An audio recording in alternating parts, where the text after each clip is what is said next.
Adult is not an easy task. कितना कुछ manage करना पड़ता है ना। वो सैलरी टाइम पे आई या नहीं आई, इलेक्ट्रिसिटी बिल आई थिंक भर दिया था, कार की ईएमआई उसकी डेट कब की है, आर यू श्योर हमारे रिटायरमेंट प्लान सॉर्टेड हैं। इन सब में कॉमन चीज़ क्या है? Money management. और मनी मैनेजमेंट में सबसे बेसिक है to manage your savings account effectively, and that is what we want to talk about in our today's video, some pro tips to manage your savings account effectively. Hi friends, welcome to our channel The Sorted Financials. My name is Swati and our aim is to bring the best of financial knowledge to the community. So getting back to the topic, ये है 5 pro tips जो आपकी help कर सकते हैं to avoid inconveniences and some spooky banking experiences. First pro tip in the list is to have multiple savings account. एक से ज़्यादा अकाउंट प्रेफरेबली डिफरेंट बैंक्स में। इसके कुछ एडवांटेजेस हैं, जिसमें फर्स्ट है RBI's DICGC, deposit insurance and credit guarantee, जिसके हिसाब से अगर बैंक डूबा तो आपके टोटल डिपॉजिट में से 5 लाख रुपए इंश्योर्ड है, वो आपको वापस मिल जाएंगे। रिसेंटली येस बैंक और PMC बैंक के क्राइसिस के बाद इस अमाउंट को 1 लाख से बढ़ा के 5 लाख रुपए कर दिया गया था। सो आप भी मल्टीपल अकाउंट्स रख के अपने पैसे को और भी ज़्यादा सिक्योर कर सकते हैं। Second advantage is extreme situations में मल्टीपल सेविंग्स अकाउंट होना आपको एक एडिशनल फ्लेक्सिबिलिटी देता है। जैसे कि पिछले कुछ सालों में येस बैंक और PMC बैंक के क्राइसिस के दौरान कैश ट्रांजैक्शंस पे एक लिमिट लगा दी गई थी। ऐसे में अगर आपके पास एक से ज़्यादा सेविंग्स अकाउंट है तो आप खुद को एक शॉर्ट टर्म लिक्विडिटी क्रंच से बचा पाएंगे। और लास्टली, जिस पेस पे डेबिट कार्ड और क्रेडिट कार्ड की ट्रांजैक्शंस बढ़ रही हैं, ऐसे में डिफरेंट बैंक्स के कार्ड्स अगर आपके पास हैं तो उनके ऑफर्स और बेनिफिट्स को इग्नोर नहीं किया जा सकता। मल्टीपल सेविंग्स अकाउंट होने के कुछ कॉन्स भी हैं, जैसे कि sometimes it can be hard to reach minimum balance requirements and transactions between your own accounts can be time consuming and maybe confusing for some.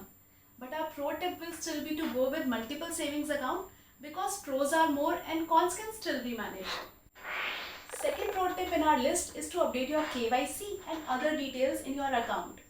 KYC में आपसे आपकी लेटेस्ट फोटोग्राफ और ऑफिशियली वैलिड डॉक्यूमेंट जैसे कि pan card, Aadhaar card, passport, voter ID etcetera लिए जाते हैं।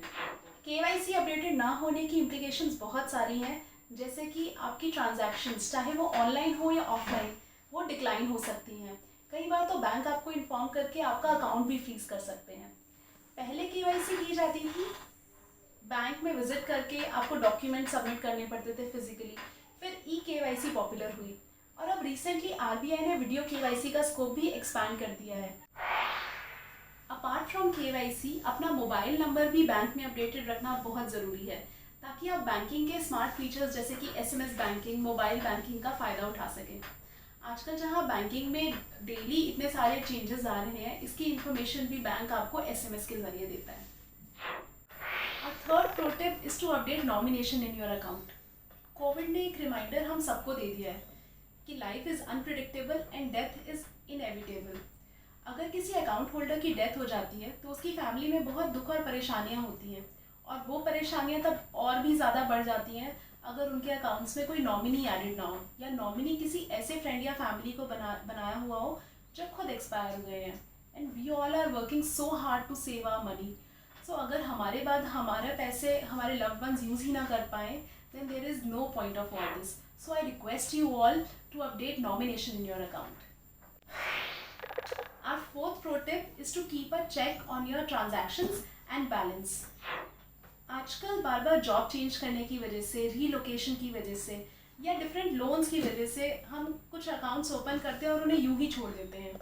And according to the rules, अगर किसी अकाउंट में 2 साल तक कोई ट्रांजैक्शन नहीं हुई है तो उस अकाउंट को डॉर्मेंट बना दिया जाता है, और डॉर्मेंट अकाउंट्स आपके सिबिल स्कोर पर भी इफेक्ट डालते हैं। So let's make it a habit to do a transaction at least once in 6 months in these kind of accounts. Another important aspect is to keep a check on your cash transaction.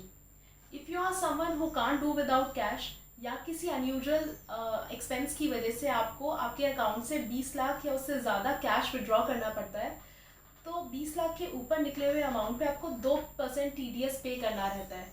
हालांकि अगर आप पीछे 3 साल से income tax return file कर रहे हैं तो वो अमाउंट आपको वापस मिल जाता है फिर से रिटर्न फाइल करने पे। And last but definitely the most important pro tip is to avail digital banking. आजकल बैंक्स आपके मोबाइल फ़ोन्स पर ही रहते हैं। फिर चाहे आप हॉलीडे पे जाएं, टेम्परली रीलोकेट हो रहे हो, आप स्ट्रेस फ्री और इको फ्रेंडली तरीके से अपने पैसे को यूज़ और मैनेज कर सकते हैं। इसके लिए आपको आपके बिजी स्केड्यूल से टाइम निकाल कर बैंक विजिट करने की भी ज़रूरत नहीं है। और तो और आप बैंक की लंबी लंबी लाइंस को भी अवॉइड कर सकते हैं। डिजिटल बैंकिंग ईजी है, फास्ट है और अगर अवेयरनेस के साथ की जाए तो बहुत सिक्योर है। आपको हमारा आज का वीडियो कैसा लगा? Do let us know in the comment section. और ऐसे ही बैंकिंग और फाइनेंस के ऊपर रेगुलर वीडियोस देखने के लिए इस वीडियो को लाइक करें और हमारे चैनल द सॉर्टेड फाइनेंशियल्स को सब्सक्राइब करें।